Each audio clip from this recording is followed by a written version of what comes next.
Alumni bahkan, bukan yang kelas 2 kelas 3, alumninya.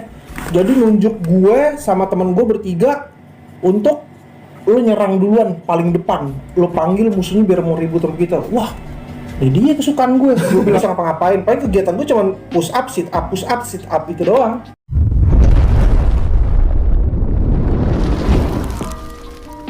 Masih pengen kesono, gue mah masih pengen jeruji, gue mah asli. Boleh nggak sih? Boleh dong. Pertama kali ya Abang Bulls ini masuk jeruji itu gimana sih rasanya? Pertama sih gue pas masuk itu pas udah di lapas ya. Kalau waktu di polsek pertama kali gue udah buat onar. Seperti apa Bang? Gue sempat mukulin orang. Oke. Nah, karena gue tipikalnya gue gak suka diinjek. Kalau gue diinjek gue pasti akan ngelawan gitu. Tapi gue orang yang sangat menyenangkan dan gue orang yang sangat baik gitu. Lo baik sama gue akan lebih baik sama lo. Lo jahat sama gue, ya tinggal tunggu waktu aja. Gitu. Gimana dia nge-treat lo ya? Nah, masalah waktunya gini, gimana waktu dari hati gue aja, gue pengen balas apa enggak gitu. Kalau enggak ya lo nggak akan gue ajak ngobrol lagi. Kalau sampai gue balas, lo berbahaya. Udah gitu doang. Buat ini Bang, pada saat lo ketangkap mungkin ada nggak sih cepu lah gitu? Ada. Dan itu gimana Bang? Ciri-cirinya mungkin ya kan? Ciri-ciri cepu tuh adalah satu, orang yang paling dekat dan tahu kehidupan lo sehari-hari. Pengkhianat itu berdiri di sebelah lo. Bener. Pengkhianat itu berdiri di sebelah lo. Bukan di belakang lo atau di depan lo, tapi di sebelah lo. Yang selalu bisa merhatiin apa yang lo lakuin sih setiap hari. Itu yang bisa makan lo. Gue orang yang nggak kenal lo, jauh gitu kan. Nggak mungkin tahu apa kegiatan dia ya? Iya, sekarang gue datang ke kamar lo. Emang gue tahu lo nyimpen gele di mana? Iya sih. Orang gue nggak pernah ngebaks bareng lo. Iya. Tapi kalau misalnya lo main ke rumah dia, lo tahu dong sehari-hari dia. Untuk lo makan dia tuh kemungkinannya lebih besar. Kayak gitu. Jadi kalau cepu tuh cuma pecundang doang sih. Pecundang doang sih. Iya. Lo nyari duit dengan mengorbankan temen lo. Seharga itu doang gitu kan. Iya, batas pertemanan lu seharga uang gitu. Iya, seharga uang dan lo mengorbankan pertemanan lo. Wah, itu gawat sih, men. Ngehe sih lo. Ngehe banget sih gitu. Parah sih. Lo nggak layak main jadi manusia. Iya. Tahu spesies apaan lo? Dia melakukan segala cara buat nguntungin diri lu sendiri sampai ngorbanin temen lu cuy. Betul. Kalau lo nggak suka sama temen lo nggak usah cepuin, lo nasehatin. Iya, benar. Bro, lo jangan kayak gitu lagi bro. Ngeri gue. Atau enggak, lo stop lah kesian nyokap lo. Atau lo begini-begini. Lo nasehatin kalau temen lo yang bener. Jangan lo malah makan dia. Demi keuntungan, gue bisa dapet duit nih. Ntar gue bisa dapet barang nih. Dia gue jeblosin nih. Tapi lo nggak mikir setelah itu. Lo nggak lihat keluarganya dia sedih segala macem. Lo coba memposisikan diri lo di dia. Kayak gitu aja sih. Jadi buat cepu mah faktab lah. Teh anjing lah lo. Bang Bulls berarti perumpamannya menurut gua gini sih Bang, yang tadinya temen bisa jadi anjing gitu. Iya. Mendingan gua temenan sama anjing, Yo, bisa jadi temen. Betul. Anjing setia cuy. Musuh lo itu lawan lo sama diri lo sendiri. Ya itu lawan lo itu ya temen lo. Selain temen lo ya diri lo. Udah itu doang. Bener sih Jing. Lu bisa aja jadi musuh gua. Gak Bisa. tau ke depannya. Bisa. Ya mikir lu temen gua siapa ya anjing? Tapi kan kalau memang lo temen, lo musuhan atau maksudnya sering ribut itu biasa lah gitu kan.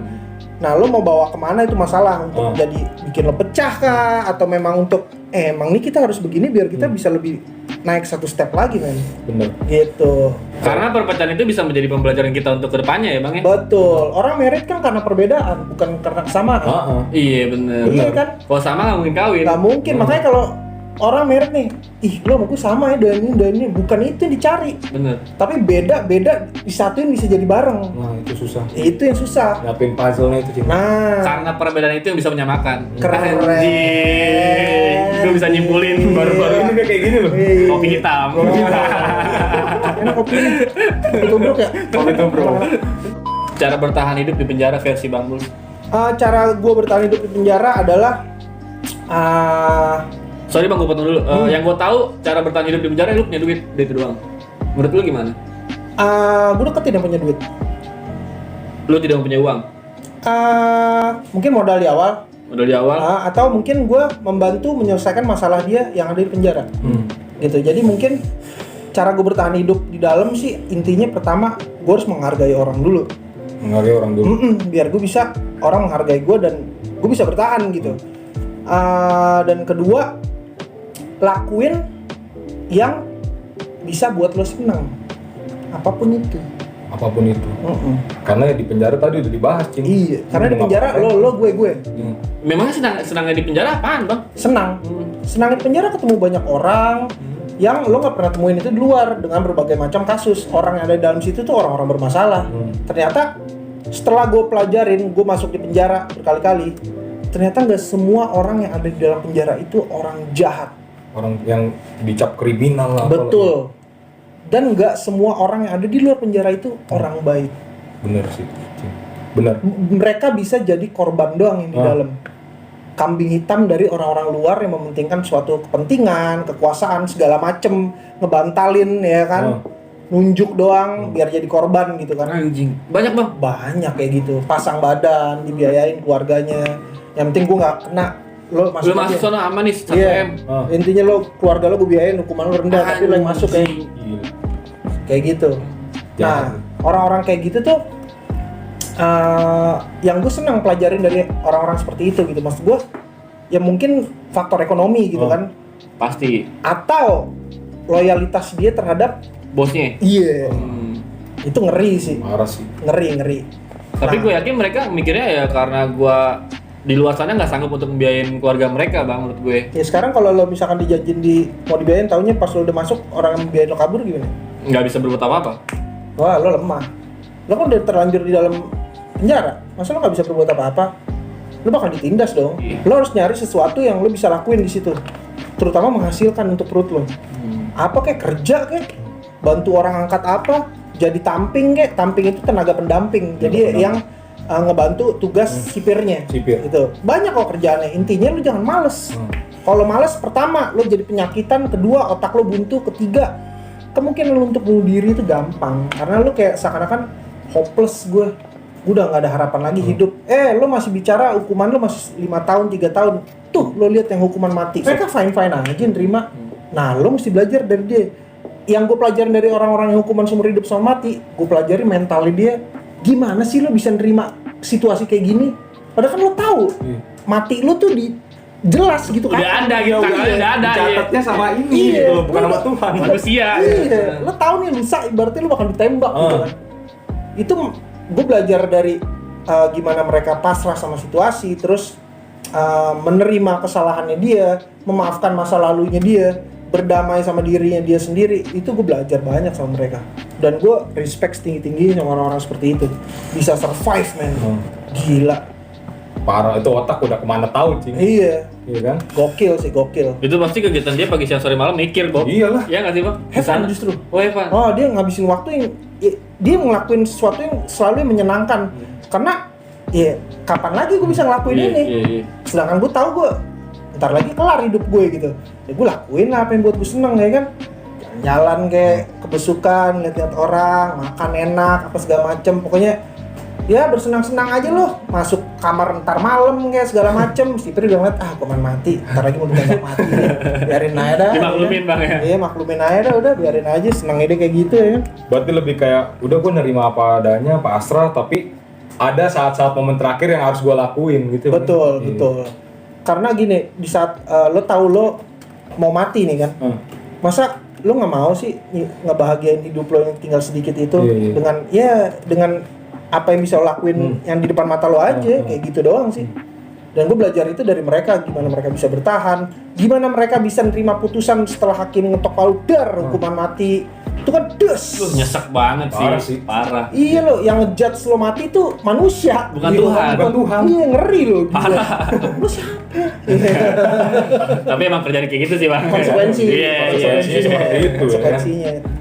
Oke Bang, gue pengen sedikit berbeda. Kalau lu kan tadi jeruji ya. Apa Gue itu? pengen ini Bang, menilai tato. Tato? Iya. Gimana menurut lu Bang? Ini dibuat tuh pada saat lu lagi di dalam atau emang udah di luar? Kalau tato nih, yang ini gue buat di dalam, cuman tipis, tapi gue tiban lagi di luar. Yang lainnya ini di luar, yang ini di dalam.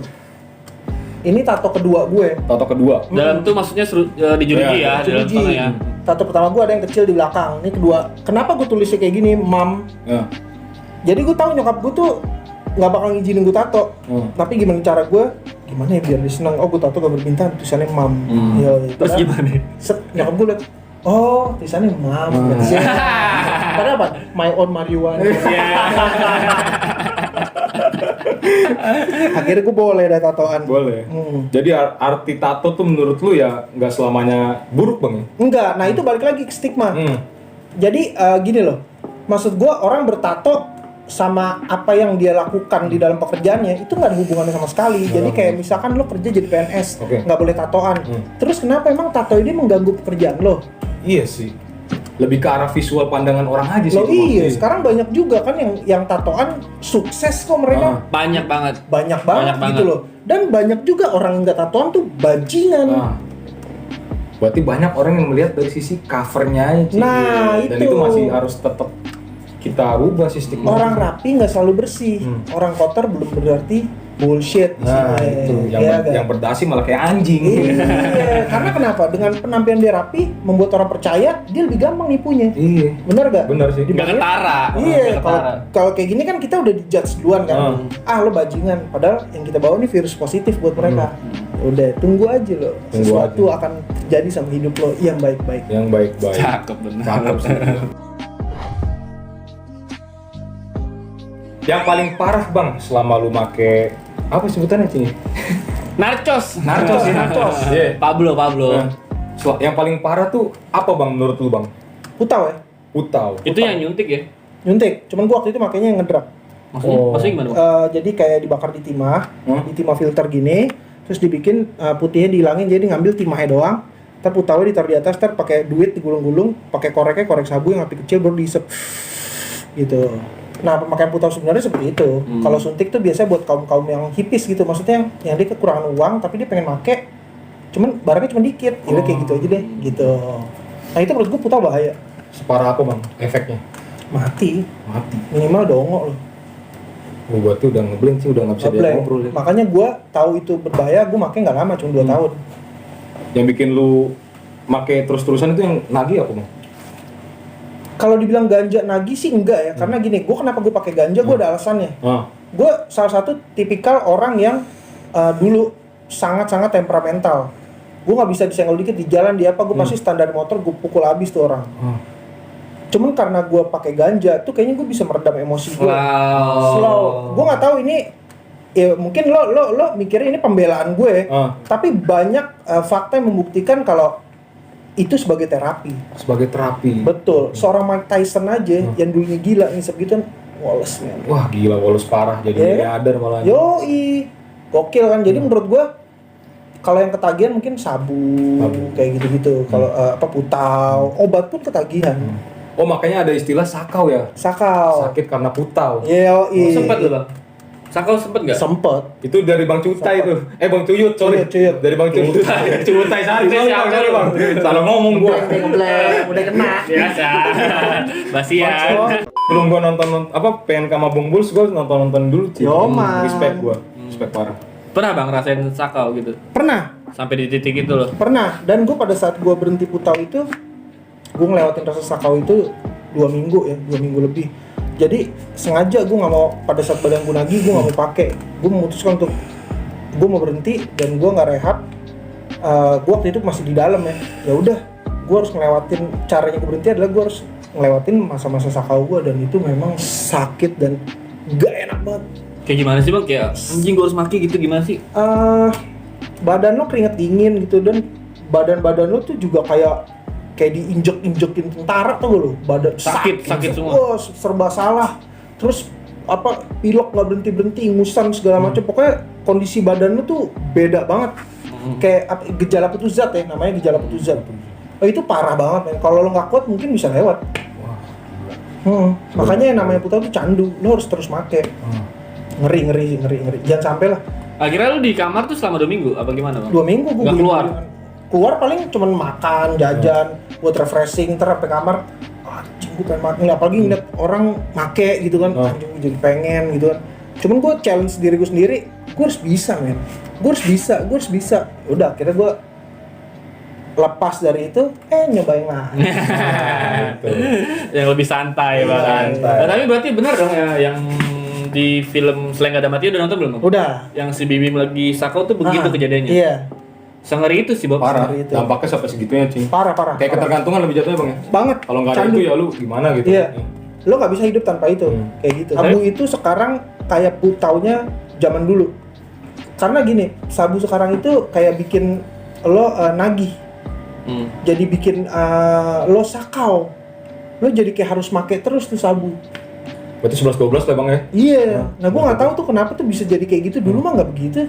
Sabu tuh nggak begitu dulu. Tiba-tiba sekarang kayak begitu, gue bingung. Yang ngeracik siapa anjing? Nah itu dia tuh. Bedanya siapa ya? Bisa kayak gitu ya. Bang Bus sempat direhab nggak sih, Bang? Enggak. Oh, nggak pernah. Kita nggak pernah ada yang rehab. Oh. Kita berhenti sukses dari diri kita sendiri. Oh, dari diri sendiri. Rehab tuh bukannya buat artis ya? Rehab itu cuman salah bentuk tempat panti yang mungkin dimana tempat orang-orang mencari uang kali ya, juga ya kan, karena buktinya banyak juga kok yang keluar masuk rehab, programnya tidak berhasil, Iya. kan? Tim bayar. Iya, padahal gue udah ngeluarin 100 juta, 2 bulan kemudian masuklah. Berarti nih yang nyandu yang di dalam apa yang udah kelar rehab ya? Iya, jadi ternyata tuh yang candu bukan narkoba. Nah, money. Soalnya gue tahu itu Bang, ya rehab ya artis udah pasti rehab, nggak jarang itu penjara. Iya, walaupun memang kita disediakan pasar rehab itu 127, pasar rehabilitasi. Kalau kita bisa dapat pasal itu, kita rehabilitasi, dan rehabilitasi itu yang sebenarnya itu gratis dibayar oleh negara. Sebenarnya. Iya, cuman kan yang nggak sebenarnya dipakai juga nggak apa-apa dong, ya kan? Terang mereka lah ya. Iya. Yang ngatur aja. Iya. Yang banyak kan ada pilihan, ya kan? Nih mau yang gimana? Ini kalau ini yang begini. Gitu. Masa mau yang ini? Oh ya, tapi begini. Oh ya. Tapi zaman lu berapa ya Bang? Boleh sebutin nggak? Kalau rehab di zaman gua sih waktu itu masih murah sih, masih cebanan lah, cobaan 10 juta. 10-20 gitu. Tapi bisa juga sampai 50-an, semakin cepat lo pulangnya. Rehab juga enak nggak sih katanya Bob? Enak Gua kalau nggak punya duit. ngerasain. Kalau punya duit enak. Enak. Iya, lo di treatmentnya juga. Ya, sekarang lo punya duit, men, gitu lo sarapan lo dianterin. Anjir. Ya kan? Beda ya. Perlakuan beda, Bang, ya. Oh, iyalah, Perlakuan pasti beda, men. Beda. Lo nggak ada duit, ya udah sarapan lo di ujung lorong sono, ambil sendiri, ya kan? Udah mau basi tuh 5 menit lagi, buruan. Ngojok kalau sana lo. Iya. Jadi sebenarnya bisa dibilang ada yang salah, Bang. Sistemnya apa? Sistem. Sistem dari rehabilitasi itu masih monoton menurut gue, karena gini, karena buktinya orang yang keluar masuk rehab pun banyak, berarti kan tidak berhasil dong, gitu kan. Gini, di saat lo direhab, mungkin lo bener pada saat itu, tapi setelah masa rehab lo habis, lo keluar kan, Iya, keluar. lo balik ke masyarakat, di situ sebenarnya yang lo berbahayanya. Nah, rehab tuh tidak menyediakan mungkin sistem pembelajaran buat mental lo gitu. Setelah lo keluar lo harus ngapain? Kalau sarannya selalu gue kasih, setelah lo keluar rehab, kasih dia jadi pekerja sosial gitu. Misalkan ya lo bantu-bantu apa gitu kan di kelurahan, kantor polisi, fotokopi segala macam gitu selama 6 bulan. Jadi bikin otaknya mikir supaya dia harus produktif, beraktivitas, kerja. Jangan kasih jeda kosong untuk dia berpikir buku lagi enak nih. Oh, dibikin jadi kesibukan lah, Bang. Betul. Ya, lebih ininya. 6 bulan aja, ntar setelah 6 bulan lepas, dia pasti akan terus. Gitu. Dia akan mengatur lingkungannya sendiri. Gitu. Jadi jangan cuman di dalam gini, oh di dalam lu baik-baik aja, keluar ya gila, tanggung jawab lu sebenarnya itu bukan di dalam tapi pas dia keluar. Dia harus ngapain setelah dia keluar? Iya kan? Orang pada nyebutnya kan jadi sampah lu keluar. Betul. Gitu. Susah banget. Karena selama lu direhab kan dia takut sama aturan. Setelah dia keluar aturannya udah nggak ada. Kosong. Iya dong, terserah dia dong, hidup gue nih, ya kan? Lu udah makan duit gue, serah gue dong, ya kan?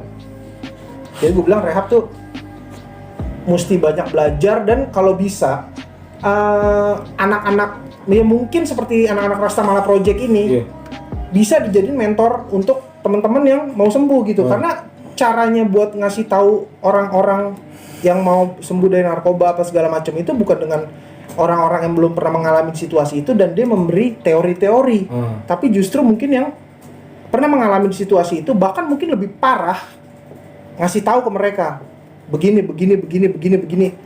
Ya mudah-mudahan bisa sampai ke otaknya gitu. Kalau belum sampai juga berarti tuh orang belum mau berhenti gitu. Kasih dia pakai aja terus.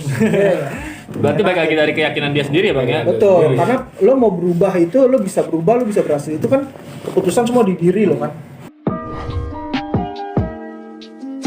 Gue ini bang, seandainya dari pihak pemerintah atau pihak apalah gue nggak tahu itu menunjuk lu sebagai duta narkoba. Iya. Buat apa ya? Ya itulah pokoknya ya. Karena lu dipilih. si paling ngerti. Iya. Bukan si paling ngerti sih, maksudnya dia udah berani speak up kayak gini si Bang Bulls gitu loh, Cing. Kan Bang Bulls kan ngomong tadi ada yang lebih parah mungkin, tapi ini suatu keberanian lu speak up kayak gini dan menjadi contoh masyarakat ngambil positif ya. Nego sama manajemen yang jelas. Bang Sony ya. Kalau gue punya pilihan seperti itu, dikasih pilihan lo menjadi seorang duta narkoba, anti narkoba Iya, anti narkoba. gue nolak, gue nggak mau, karena gue tahu gue pasti bakal mau dijebak nih. Iya, ngapain lo mesti nunjuk untuk menjadi duta narkoba? Maksud gue bisa melakukan hal itu tanpa gue harus menjadi sorotan gitu loh. Oh, oke, iya. Yang bawah aja dulu benerin gitu loh. Itu kan cuma sekedar posisi doang. Banyak juga kok sekarang duta-duta anti narkoba yang dia belum pernah ngerasain narkoba. Bener Bener gak? Bener. Apa sih yang ditahu soal narkoba gitu loh. Bener-bener, berarti itu tadi dijawab sama Bang Bulls ya? Jadi kalau bisa duta narapidana lah. Iya. Masih mau itu ya. Yoi. Karena kalau lo menjadi seorang duta narkoba itu bakal menjadi proyekan juga gitu loh. Ada anggaran ntar di situ, begini begitu. Hasilnya juga mendingan rehabnya aja dulu dibenerin deh Rehab gitu. dulu ya. Selain rehabnya juga instansinya tuh yang biasa nangkepin, coba deh dibenerin juga deh, karena udah banyak buktinya kan, gitu mereka terlibat juga. Bener, gitu loh. Jangan masyarakat mulu yang lo injek, ya kan, injek juga orang-orang sebelah lo yang mungkin pas lagi rapat di sebelah lo lagi ngantongin bong, gua nggak tahu ya kan, bisa jadi. Yang di kamar mandi lagi gitu. Nah, ya kan. Gak ada yang tahu sih, gak ada yang tahu. Barang bukti do ini. Ya kan. Kita Berani nggak tahu. bersih dulu nggak sih gitu ya Bang? Iya, berani membuat gebrakan aja dulu deh.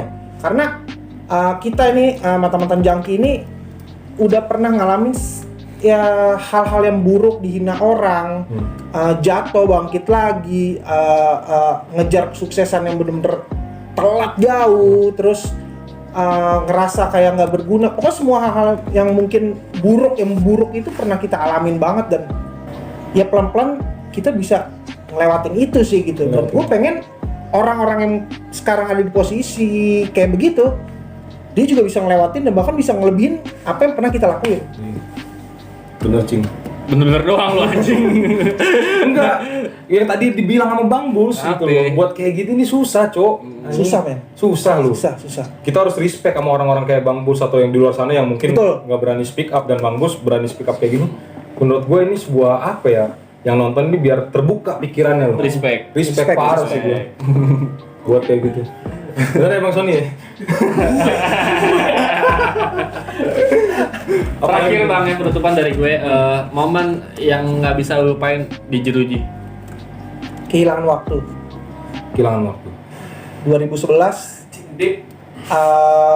2010 anak gue lahir. 2011 itu ulang tahun yang pertama di bulan September. Itu gue masih ada. Di Oktobernya gue ketangkep. Sampai anak gue umur 5 tahun, gue baru keluar.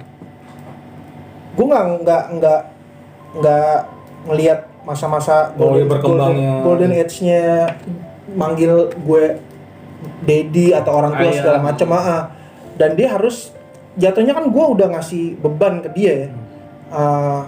Bokap lo pernah masuk penjara. Mungkin pada saat itu dia nggak tahu, tapi dia pasti suatu saat akan tahu gitu kan.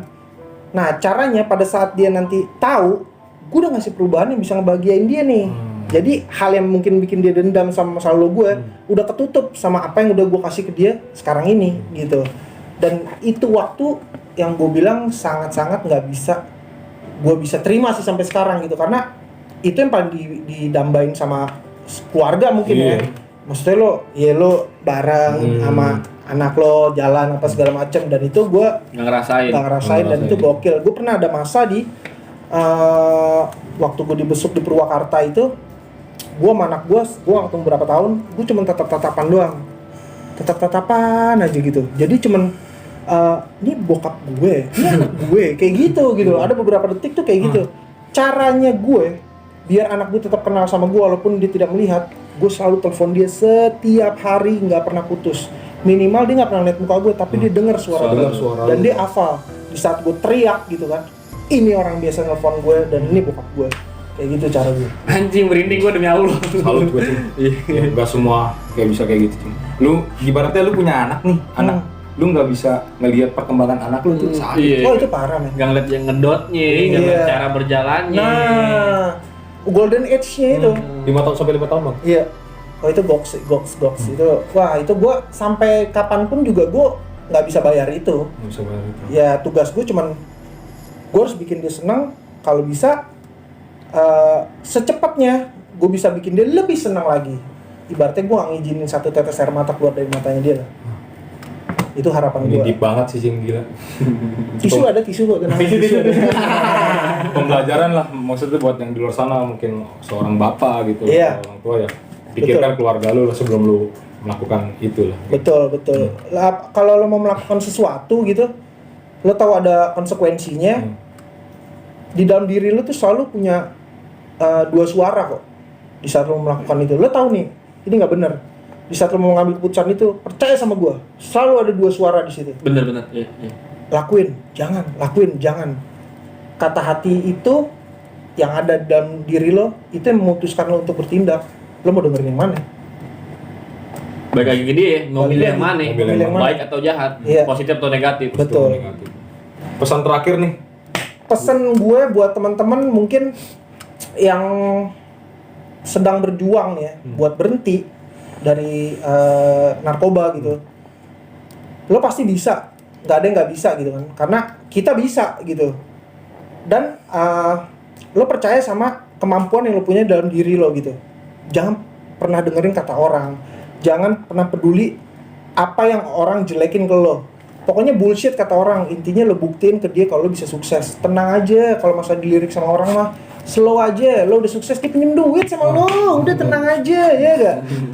Dan buat teman-teman yang masih menjalankan masa hukuman nih, tetap semangat, pokoknya survive lah. Lo keluar, lo bisa jadi orang hebat. Tai kucing, stigma-stigma dari masyarakat lah, nggak usah lah, lo udah ngejalanin masa hukuman lo kok. Bodoh amat apa kata orang, Setan jangan ngomong orang banyak. Yoi, tapi ingat, pembuktian paling penting. Lo harus bisa ngebalikin rasa kepercayaan orang yang udah pernah hancur sama diri lo. Lo buktiin dengan, ya mungkin karya atau lo bisa, ya gue udah gak macem-macem lagi. Udah cukup kayak gitu aja sih sebenarnya, gitu loh. sebuah pembuktian Cing. Pembuktian, intinya pembuktian, Yang buktiin. akhirnya apa ya, menebas omongan-omongan orang Iya. anjing gitu.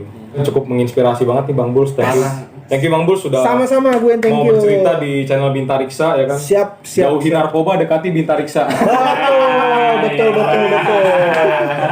Jangan. Karena banyak yang bisa lo beli lebih enak dari narkoba. Bener. Seperti otak-otak. Otak-otak Oke. atau sesuatu yang sudah legal. Bir, maksud gue Bir. nongkrong sama teman-teman. Biar aman kalau umur udah cukup santai. Ya kan, relax aja, atau enggak lo traktir orang tua lo, lo iya. tabung, lo simpen daripada lo makin narkoba nih, lo simpen duit lo bertahun-tahun, lo bisa keliling dunia men Nah, lo sendiri. itu cakep banget. Keren tuh. Jangan lupa ya subscribe channel Bang Bulls dan kawan-kawan Rastamala Project. Thank you. Dari gua gitu aja, mungkin dari Cacing mau nambahin Cing? Cukup Bobby. Cukup mungkin ya. Thank you banget Bang udah nyempetin cerita di kita. Sama-sama. Makasih banyak Bang. See you next time. Thank you. Docs. Thank you bro. Thank you.